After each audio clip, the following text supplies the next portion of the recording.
Hi guys, welcome to our channel. నాకు doubt, మిమ్మల్ని ఎవరైనా 99 ఏళ్ళ వయసు ఉన్న వాళ్ళు ఏం చేస్తారని మిమ్మల్ని అడిగితే మీరు ఏ విధంగా సమాధానం చెప్తారు?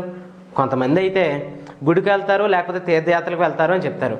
మరికొందరు అయితే ఏ కృష్ణారామ అంటూనే ఇంట్లో కూర్చుంటారని చెప్తారు. ఇంకొంతమంది అయితే అసలు 99 ఏళ్ళ దాకా బతికుంటారా ఎవరన్నా అని కూడా అడుగుతారు. బట్ ఇప్పుడు నేను చెప్పబోయే విషయం మీరు కనుక వింటే ఖచ్చితంగా షాక్ అవుతారు. అసలు మ్యాటర్ ఏంటంటే, ఈ 99 ఇయర్స్ బామ్మ మాత్రం ఇంచక్క స్కూల్కి వెళ్తుంది. హాయిగా ఇంట్లో కృష్ణారామ అంటూ కూర్చోకుండా ఎందుకు ఈమెకి స్కూల్ అంటారా? మరి అక్కడికే వస్తున్నాం. ఈ బామ్మ ఎందుకు 99 ఏళ్ల వయసులో స్కూల్కి వెళ్ళాలనుకుంటుందో ఆమెను అడిగితే ఆమె చెప్పిన సమాధానం విని అందరూ షాక్ అయ్యారు. సో ఆ సమాధానం ఏంటంటే, బామ్మగారిని మీరు ఎందుకు స్కూల్కి వెళ్ళారను అని అడిగితే ఆవిడ చెప్పిన సమాధానం విని నాతో పాటు చాలామంది షాక్ అయ్యారు. ఆవిడ ఏం చెప్పిందంటే, నా చిన్నతనంలోనే మా అమ్మ చనిపోయింది. దీంతో మా ఇంట్లో సమస్యలు కూడా ఎక్కువయ్యాయి.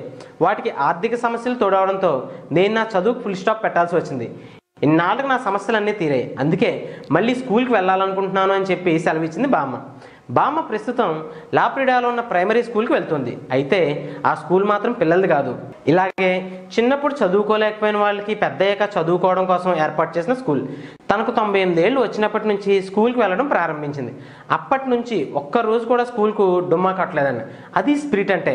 తనను రోజు స్కూల్లో పనిచేసే టీచర్లే ఇంటి దగ్గర నుంచి తీసుకెళ్ళి మళ్ళీ సాయంత్రం ఇంటి దగ్గర వదిలిపెడతారట. ఇప్పుడు ఆ బామ్మ చదవడం రాయడం నేర్చుకున్నదట. త్వరలోనే కంప్యూటర్ ఆపరేటింగ్ కూడా నేర్చుకోబోతుంది. వావ్, సూపర్ కదా. సో నేర్చుకోవాలన్న స్పిరిట్, అలాగే నేర్చుకోవాలన్న కాన్ఫిడెన్స్ ఉంటే ఏ వయసులో ఉన్నా ఏదైనా సాధించగలం. సో అదే నిజమని చెప్పి ఇప్పుడు ఈ బామ్మగారు కూడా ప్రూవ్ చేశారు. సో మరింత ఇన్ఫర్మేషన్ కోసం, అలాగే లేటెస్ట్ అప్డేట్స్ కోసం చూస్తూనే ఉండండి.